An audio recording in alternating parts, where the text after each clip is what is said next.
Bismillahirrahmanirrahim. Assalamualaikum warahmatullahi wabarakatuh.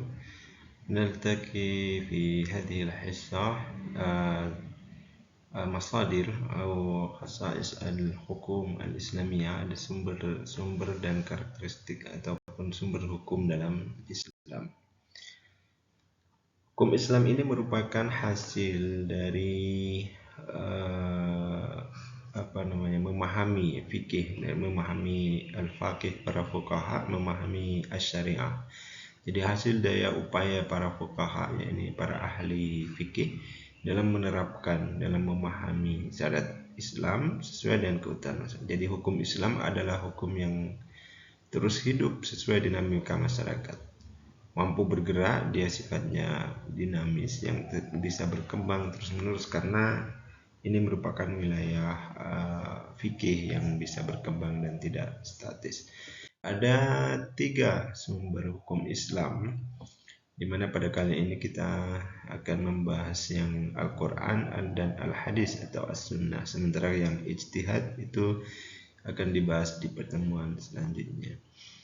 Al-Quran merupakan sumber hukum yang sifatnya adalah absolut, ya. Apapun yang ada di dalam Al-Quran itu sifatnya mutlak, harus kita yakini dan juga harus kita implementasikan.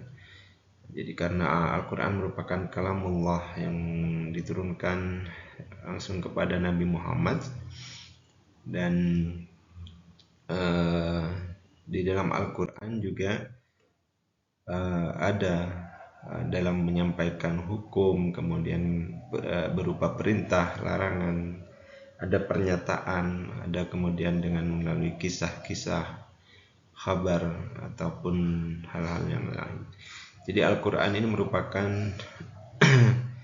sumber hukum Islam yang memang datangnya dari Allah Subhanahu wa Ta'ala. Kalau di dalam Al-Quran, atiullah, itu kan apa yang ada di dalam Al-Quran inilah yang harus kita yakini dan kita lakukan. Ya ayyuhalladzina amanu atiullah di Al-Quran.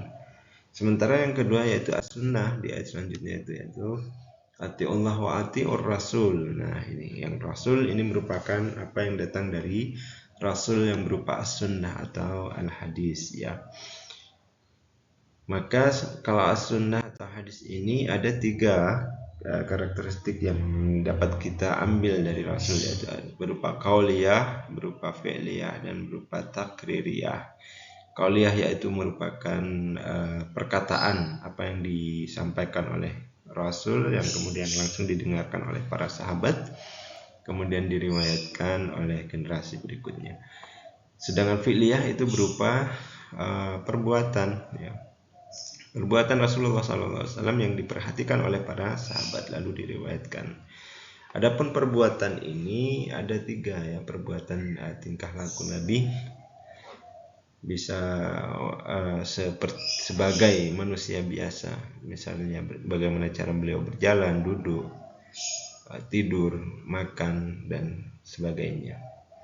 Maka tidak ada pertentangan di antara jumhur ulama bahwa perbuatan tersebut boleh dilakukan oleh umatnya. Meski demikian, ada di antara mereka yang menghukumi sunnah atau dianjurkan untuk mengikutinya. Kemudian ada perbuatan yang memang khusus dilakukan oleh Rasulullah SAW dan tidak diperbolehkan kita untuk mengikutinya, seperti misalnya puasa wisal terus-menerus tanpa sahur dan berbuka, beristri lebih dari 4 orang, kemudian diwajibkannya salat tahajud, salat duha, berkorban, dan seterusnya, ya.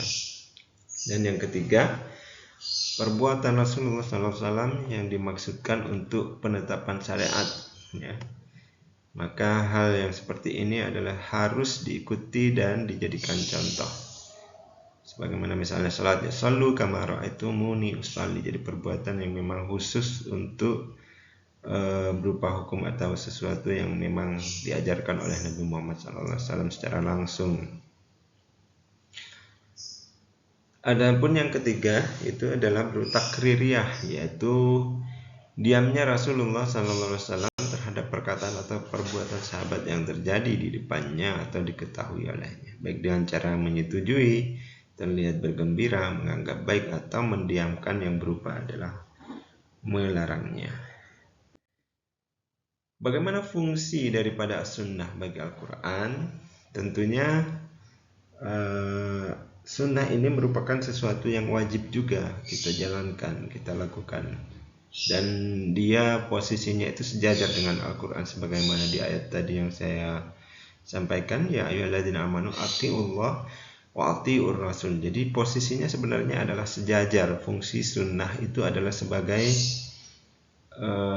melengkapi apa yang belum dijelaskan di dalam Al-Quran. Misalnya as-sunnah menyetujui dan mendukung hukum yang terdapat dalam Al-Quran. As-sunnah merinci, yang menjelaskan, mendetailkan lagi, menafsirkan, mentakkid yang mutlak dan mentafsir yang am. Kemudian yang ketiga, as-sunnah menetapkan hukum yang tidak disebutkan di dalam Al-Quran. Jadi memang as-sunnah itu tugasnya memang untuk melengkapi dan bukan untuk kemudian mengingkari atau mungkin bukan kemudian sesuatu yang jadi satu kesatuan. Ibarat mata uang atau koin itu ya dua-duanya